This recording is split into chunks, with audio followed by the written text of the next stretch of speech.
Nuestro equipo se encuentra integrado por Diana Mata, Paula Reyes y su servidora Anaí Rosales. A continuación, les presentaremos los temas que componen a la unidad número 3 llamada Generalidades sobre la relación entre personalidad y enfermedades, los cuales son vida precaria, pobreza y salud y responsabilidad personal y colectiva en salud. Vida precaria. ¿Qué es precariedad? Para iniciar, debemos de saber la definición de precariedad. Existen distintas acepciones, sin embargo, la Real Academia Española nos señala que una de ellas es un adjetivo para describir algo que no posee los medios o recursos suficientes.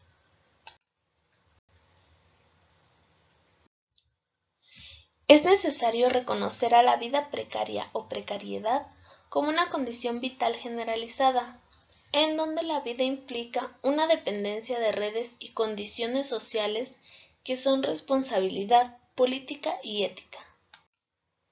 Actualmente vivimos en sociedad, debido a que por naturaleza el ser humano es un ser sociable, es decir, que necesitamos unos de otros para sobrevivir.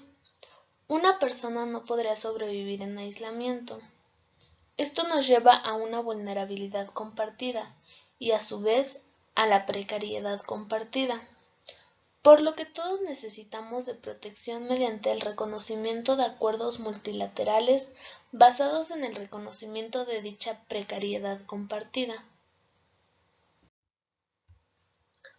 Desde siempre, la guerra se encuentra encaminada hacia la vida precaria, dándonos la idea de que existen sociedades destructibles y no merecedoras, cuando son poblaciones necesitadas de protección contra la violencia de Estado, protección contra el hambre y protección contra la enfermedad. Sin embargo, para reconocer la vida precaria en sociedad, influye lo que el autor de Marcos de Guerra llama condiciones de receptividad. Dichas condiciones son, por ejemplo, todo lo que vemos y escuchamos a través de nuestros sentidos. Esto incluye las noticias que vemos y cómo se presentan estas ante nosotros, los libros, artículos o estadísticas que leemos u observamos, el ambiente en el que nos desarrollamos, entre otros. A su vez, también influye nuestra receptividad, nuestro pensamiento individual y el pensamiento que compartimos o nos comparten en sociedad. La tarea de los medios debería ser presentar información que despierte el sentido de precariedad de la sociedad.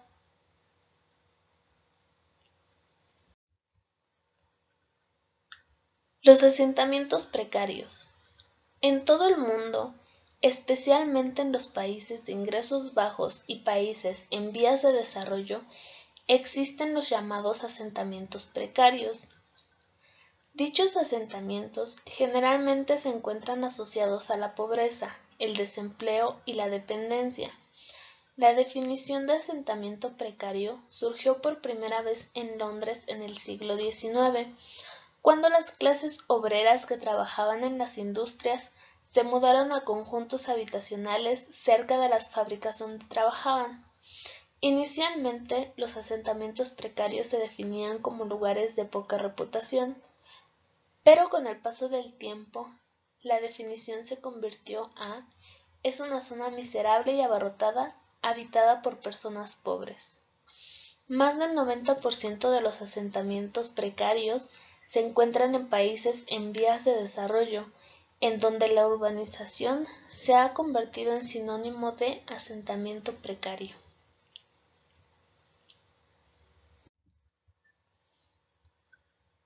La Organización de las Naciones Unidas afirma que más de un tercio de la población no cuenta con las condiciones necesarias de vivienda. En esta tabla se muestra la población mundial que contaba con acceso a fuentes mejoradas de agua potable en 2004, podemos observar cómo en todos los continentes el porcentaje de la población con acceso a agua potable se encuentra en zonas rurales es considerablemente menor que el porcentaje de los asentamientos urbanos.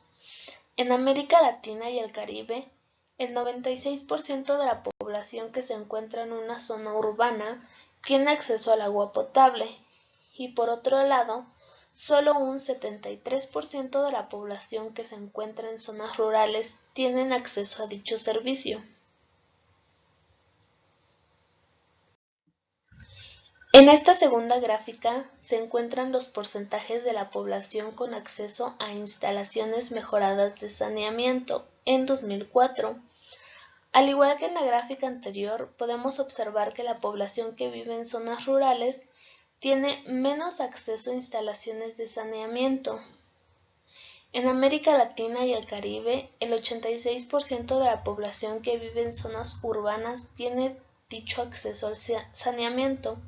Sin embargo, en las zonas rurales, solo el 49% de la población tiene dicho derecho.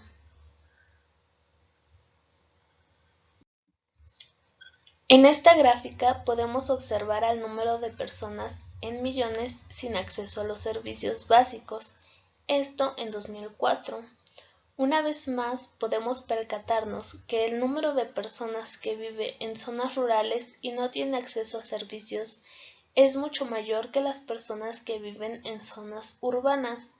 Es bien sabido que entre más precariedad exista, la posibilidad de enfermedad es mayor. Según la Organización Panamericana de la Salud, la vivienda se relaciona directamente con la enfermedad, como podemos ver en la siguiente tabla. Se presentan las enfermedades que se le atribuyen al tipo de vivienda en la que se desarrolla el individuo.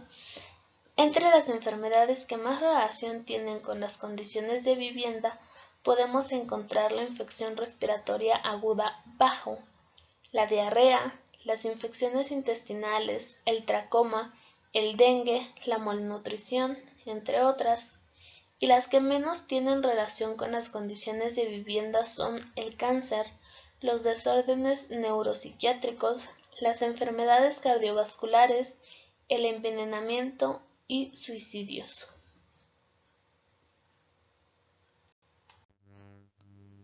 Pobreza y salud. Definir pobreza no es cosa fácil, sin embargo, se puede decir que es la falta o carencia de recursos necesarios para satisfacer las llamadas necesidades básicas, capacidades básicas y no meramente como la falta de ingresos. Países pobres y barrios marginados. Tienen menos recursos socioeconómicos, tienen menos poder en la toma de decisiones, disponen de una peor atención sanitaria. Si bien se dice que ser pobre es estar destinado a padecer no solo necesidades básicas de alimentación, limitaciones de acceso a bienes y servicios, inserción laboral bajo condiciones precarias, sino adicionalmente enfermar más. Las reformas al sector salud de las últimas décadas en Latinoamérica están fomentando la privatización de los servicios siguiendo principios de corte liberal. A diferencia de un sistema de medicina social, en sistemas privados el acceso de las personas a los servicios depende de la capacidad adquisitiva y su énfasis es más terapéutico que preventivo. El resultado es que personas con más recursos tienen menos riesgos de enfermar y de que sus enfermedades se agraven. De otro lado, quienes viven en la pobreza no solamente son más vulnerables a padecer enfermedades, sino que tienen menos acceso a los servicios de salud y al no recibir tratamientos adecuados y oportunos, sus enfermedades se agravan. Esta situación es peor aún en temas de salud oral, donde se requiere un debate con la bioética como interlocutora para proponer sistema de equidad.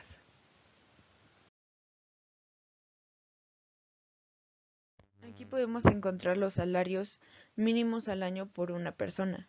Vemos que al principio tenemos a Sudán del Sur, donde ganan 221 al año. En tercer lugar tenemos a Burundi, que ganan 343 al año. Y en último lugar tenemos a Gambia, que gana 488 al año por persona. El reparto de la pobreza en América Latina. El porcentaje de la población que es pobre, muy pobre y extremadamente pobre. En primer lugar contamos con Honduras, que tiene el 52.6% de extremadamente pobre. En tercer lugar tenemos a Venezuela. En quinto lugar tenemos a Nicaragua. En décimo lugar tenemos a Ecuador. Y por último tenemos a Uruguay. Cabe resaltar que México está en el cuarto lugar de esta lista, con un 34.8%. Necesidades. En primer lugar, dichas necesidades se pueden resumir en las siguientes: salud, nutrición, vivienda, educación, trabajo, recreación, además de la carencia de ingresos económicos. En segundo lugar, se centra en privaciones intrínsecas como la edad, sexo, lugar o región, y otros factores que una persona puede o no controlar, y no solamente en la falta de renta. La pobreza incluye la carencia de elementos básicos para sobrevivir. Estudios Sociales de Hermosillo, Sonora, dice que se caracterizó la alimentación en 120 hogares en áreas marginadas en Veracruz, Boca del Río, México. Mediante el índice de diversidades dietéticas y su asociación con variables socioeconómicas, los hogares se clasificaron en 4 niveles socioeconómicos.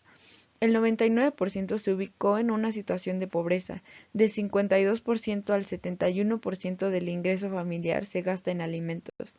En la dieta, prevalecen alimentos con alto contenido calórico, proteína animal de baja calidad y bajo consumo de frutas y verduras. La diversidad dietética en todos los niveles socioeconómicos no superó el 50% de los alimentos básicos requeridos para una buena nutrición. El 56% de los hogares tiene a alguien que padece algún tipo de enfermedad crónica no transmitible, así como algún miembro de la parentela extensa, con recomendaciones médicas de cambiar su alimentación y hacer ejercicio.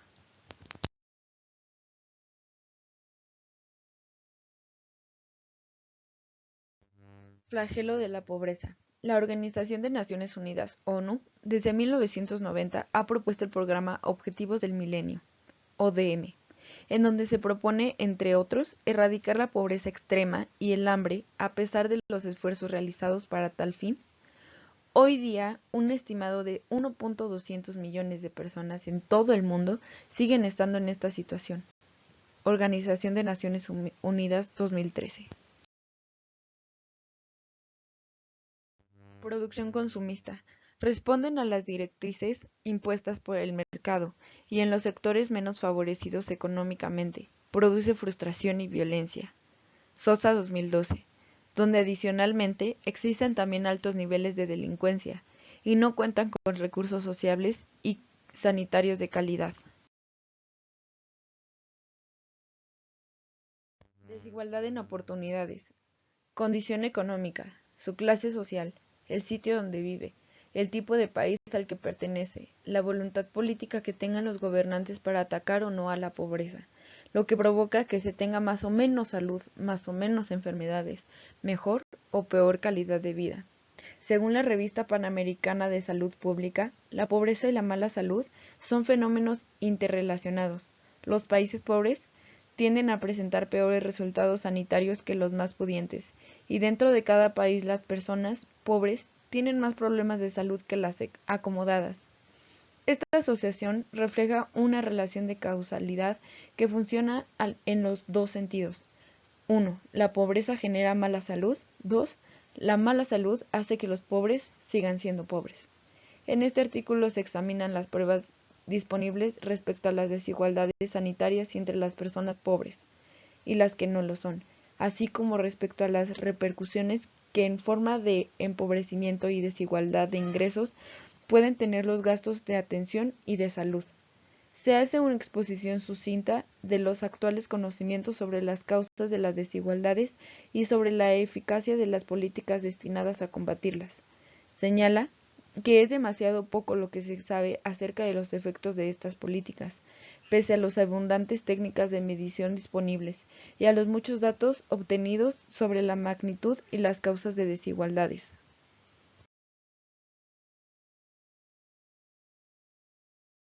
La noción ontológica, mágico-religiosa bacteriológica considera la enfermedad con una existencia independiente capaz de provocar un mal. En la noción dinámica naturista, se concibe la enfermedad como producto de la interacción entre el agente, hospedador, ambiente y la noción social. Para lograr disminuir la pobreza, la Organización Mundial de Salud, OMS, el acceso a la atención sanitaria, a la educación, las condiciones de trabajo, vivienda, recreación, entre otros, que de ninguna manera dependen de una selección natural de las personas, sino por lo contrario, dependen de una nefasta combinación, las malas políticas públicas, programas de gestión social y deficientes y desigualdad, distribución de poder y recursos económicos, entre otros.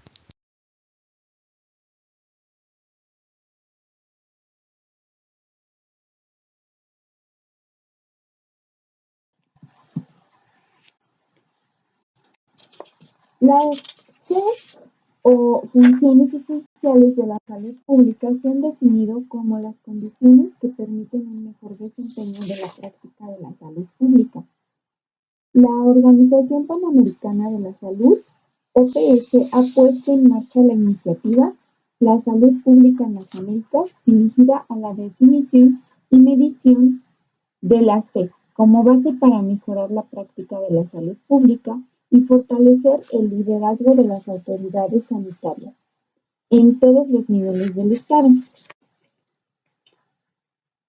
El alcance de la iniciativa La Salud Pública en las Américas puede resumirse de la siguiente manera. Promover un concepto común de la salud pública y sus funciones, crear un marco para la medición del desempeño de las Cs que aplique a todos los países americanos, apoyar la evaluación de la práctica de la salud pública en cada país, promover un plan continental de acción para fortalecer la infraestructura y mejorar la práctica de la salud pública, y publicar en el primer semestre del 2001 el listado de la salud pública en las Américas, un libro en el que se reunirían los diferentes resultados del proyecto. Una de las decisiones más importantes de la iniciativa, La Salud Pública en las Américas, está relacionada con la necesidad de adecuar la definición de los indicadores y estándares de la SES para permitir de esta manera que la práctica de la salud pública se fortalezca a través del refuerzo de las capacidades institucionales necesarias. Como podemos ver en la diapositiva número 3, hay varios ámbitos de aplicación de la SES. Por ejemplo, en cuanto al monitoreo de la situación de la salud, en la salud ambiental aplica en el monitoreo de los riesgos ambientales, en la salud ocupacional, en el monitoreo de los riesgos en los lugares de trabajo, en la salud materno-infantil, en el monitoreo de los riesgos en problemas de salud materno-infantil y en cuanto a enfermedades crónicas, en el monitoreo de los riesgos de estas. Otro ejemplo de la SES es la fiscalización y regulación. ¿En qué ámbito se aplica? Bueno, en el campo de la salud ambiental, tiene que ver con la fiscalización del cumplimiento de normativas ambientales, en la salud ocupacional, con la fiscalización de las leyes referentes a la protección del trabajador, en la salud materno-infantil, en la vigilancia del cumplimiento de las leyes que protegen a la madre y al hijo, y en las enfermedades crónicas, en la fiscalización y regulación para estimular conductas saludables que prevengan mayor daño a la salud.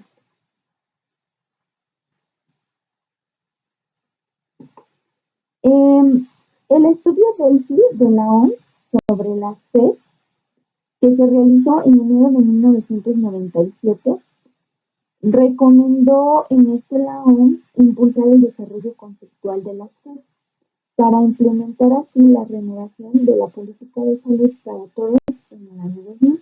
Por ello se decidió realizar un estudio internacional con la técnica Delphi, dirigido a redefinir el concepto de la SED. Se consultaron 145 expertos en salud pública de diferentes países y el resultado fueron 9 FED. Como podemos ver en las siguientes diapositivas, la primera tiene que ver con la prevención, vigilancia y control de enfermedades transmisibles y no transmisibles. La segunda con el monitoreo de la situación de salud. La tercera con la promoción de la salud. Cuarta con la salud ocupacional. Quinta con la protección del ambiente. Sexta con la legislación y regulación en salud pública. La séptima, gestión en salud pública. La octava, servicios específicos de salud pública. Y la novena, atención de salud para grupos vulnerables y poblaciones de alto riesgo. En la siguiente diapositiva podemos ver 3 de los objetivos principales de la salud pública. Uno de ellos, la prevención de daños a la salud. El segundo, la protección contra los daños ambientales. Y el tercero, la prevención de epidemias y de la propagación de enfermedades. Estos son tan solo algunos ejemplos. Después tenemos la descripción de 11 FED que han sido identificadas como críticas para la práctica de la salud pública en los países de las Américas y que están contenidas en el instrumento de medición de su desempeño que ha sido desarrollado por la OPS en colaboración con el CDC y el CLAI. Los componentes que la integran son monitoreo y análisis de la situación de salud de la población, cuyos componentes más bien son la evaluación actualizada con especial énfasis en la identificación de desigualdades en los riesgos, en los daños, en el acceso a los servicios y la identificación de las necesidades de salud, riesgos de salud y la demanda de servicios de salud, entre otros. La segunda función esencial es la vigilancia de salud pública, investigación y control de riesgos y daños en salud pública. Sus componentes son la capacidad para hacer investigación y vigilancia de brotes epidémicos, la infraestructura de salud pública diseñada para conducir la realización de tamizajes poblacionales y laboratorios de salud pública, entre otros. Como función esencial 3 tenemos la promoción de la salud. ¿Cuáles son sus componentes?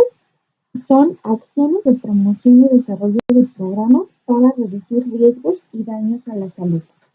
Y también la implementación de acciones dirigidas a que la ciudadanía conozca sus derechos en salud. Como función esencial 4 tenemos la participación social y empoderamiento de los ciudadanos en materia de salud.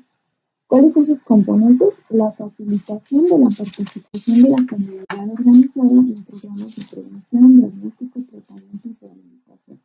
El apoyo en tecnología y experiencia a la constitución de redes y alianzas con la sociedad organizada para la promoción de la salud, entre otros.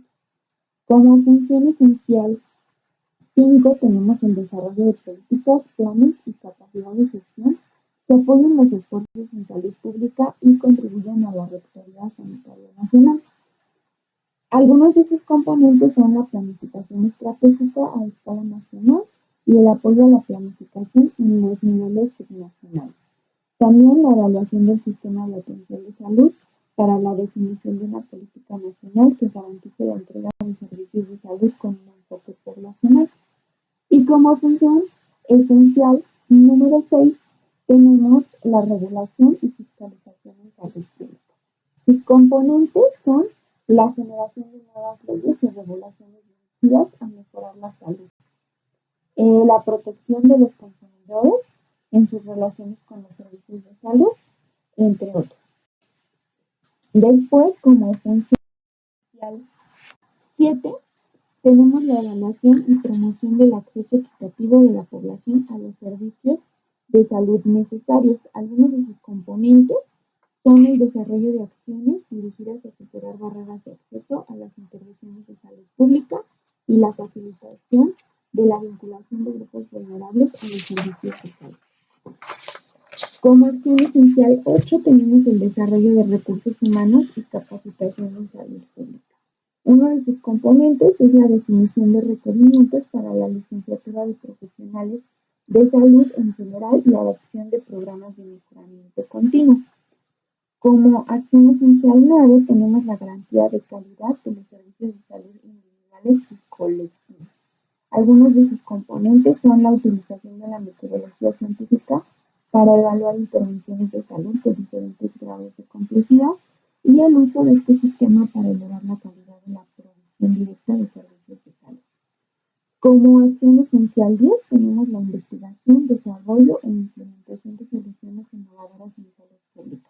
Uno de sus componentes es el desarrollo de investigación propia de las autoridades sanitarias en sus diferentes niveles. Y por último, como acción esencial 11, tenemos la reducción del impacto de emergencias y desastres en salud.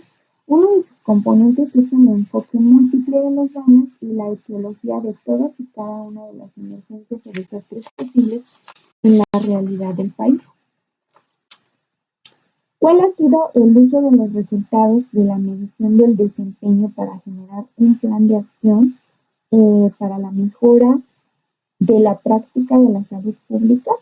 Bueno, la definición y medición de la SEP se concibe como una contribución al desarrollo institucional de la práctica de la salud pública y al mejoramiento del diálogo entre la salud pública y otras disciplinas. Debe contribuir a mejorar la calidad de los servicios y a obtener definiciones más precisas de las responsabilidades institucionales. También una mejor cuantificación de los recursos necesarios para asegurar una infraestructura de salud pública adecuada y debe contribuir al fortalecimiento de la educación en salud pública en la región, actividad que en la actualidad se encuentra en